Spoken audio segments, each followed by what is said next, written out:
రోజు ఎంతో పర్వదినం తెలుగు జాతికి, తెలుగు భాషకి, తెలుగు సంస్కృతికి. అది ఎందుకంటే ప్రపంచవ్యాప్తంగా ఉన్న తెలుగు వాళ్ళందరికీ ఒక గుర్తింపు వచ్చింది అన్న నందమూరి తారక రామారావు గారి వల్ల.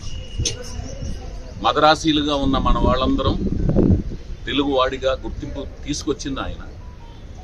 కానీ అట్ ది సేమ్ టైం, అంటే అదే సమయంలో అన్నగా, అన్న అంటే ఏంటంటే అమ్మలోని మొదటి అక్షరం ఆ, నాన్నలోని రెండో అక్షరం నా. అన్న అంటే అమ్మలోని ఆత్మీయత, అనురాగం, నాన్నలోని అనుబంధం రెండు కలిపితే వచ్చేదే అన్న అనమాట. అన్నగా అవతరించారన్నమాట తెలుగు జాతికి అనమాట. ఎప్పటికీ చిరస్మరణీయమైన పేరు అన్న. తెలుగు జాతికి ఒకే ఒక అన్న మన నందమూరి తారక రామారావు గారు. ఆయన అభిమానిగా పుట్టడం అనేది మేము ఎన్నో జన్మలు పుణ్యం చేసుకుంటే పుట్టాము. ఆయన కలుసుకోవడం జరిగింది, ఆయనతో ప్రయాణించడం జరిగింది, ఆయన సినిమాలు చూసి తరించడం జరిగింది. చారిత్రాత్మకం, జానపదం, సాంఘికం, పౌరాణికం అన్ని పాత్రల్లో నాలాంటి ఎంతో మందిని, అంటే అన్ని రంగాల్లో ఆయన అభిమానులు అనకాపల్లిలో రిక్షాపుల్లో నుంచి అమెరికాలోని సాఫ్ట్వేర్ ఇంజనీర్ వరకు, సైంటిస్టుల వరకు ఎంతో స్ఫూర్తిని పొందారు ఆయన సినిమాల ద్వారా, ఆయన ప్రసంగాల ద్వారా, ఆయన సినిమాలో పోషించిన పాత్రల నుంచి వచ్చిన చైతన్యం ద్వారా చాలామంది చైతన్యవంతులయ్యారు, ప్రపంచవ్యాప్తంగా ఉన్నారు.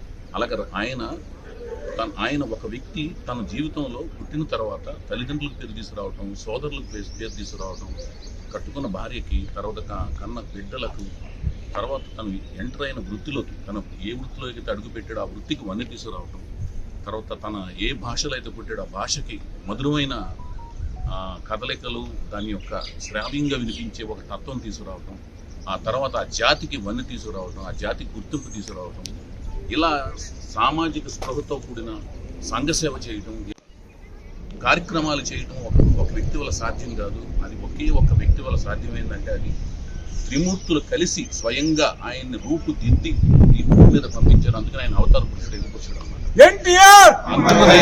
అందుకనే ఆయన పౌరాణిక పాత్రలో భారతీయ నరనరాల్లో ఇంకిపోయిన హైందవ సంప్రదాయాలకు ప్రతీకలుగా అందించిన రామాయణ, భారత, భాగవతం అనే పాత్రలకు సజీవ రూపకల్పన చేసి మన హృదయాల్లో చిరస్మరణీయులుగా ఎప్పటికీ ఉండిపోతారు.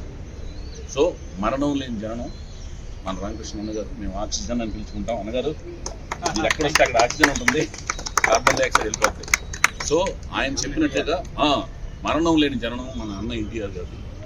సో ఈ రోజున మా అందరికీ, తెలుగు జాతులు అందరికీ, యుగ పురుషులకి, మహాపురుషులకి, అవతార పురుషులకి జయంతి ఎలాగో ఈ రోజున 102 ఏళ్ళు పూర్తయ్యి 103వ ఏట్లోకి ఆయన జన్మదినం ఎంటర్ అయిన సందర్భంగా అందరికీ ఇది పర్వదినం లాగా సెలబ్రేట్ చేసుకుంటున్నారు ప్రపంచవ్యాప్తంగా తెలుగు వాళ్ళందరికీ మరొకసారి శుభాకాంక్షలు తెలియజేసుకుంటూ, ఆయన వీరాభిమానిగా చెప్పుకుంటున్న నేను దర్శకుడినయ్యాను, కథకుడినయ్యాను, నిర్మాతనయ్యాను, ఎగ్జిబిటర్ అయ్యాను, డిస్ట్రిబ్యూటర్ అయ్యాను. కానీ ఎప్పటికీ ఆయన వీరాభిమానిగా చెప్పుకోవడం నాకున్న ఆనందం ఇంకెప్పటికీ మర్చిపోలేంది అని చెప్పుకుంటూ మీ YVS. Thank you so much.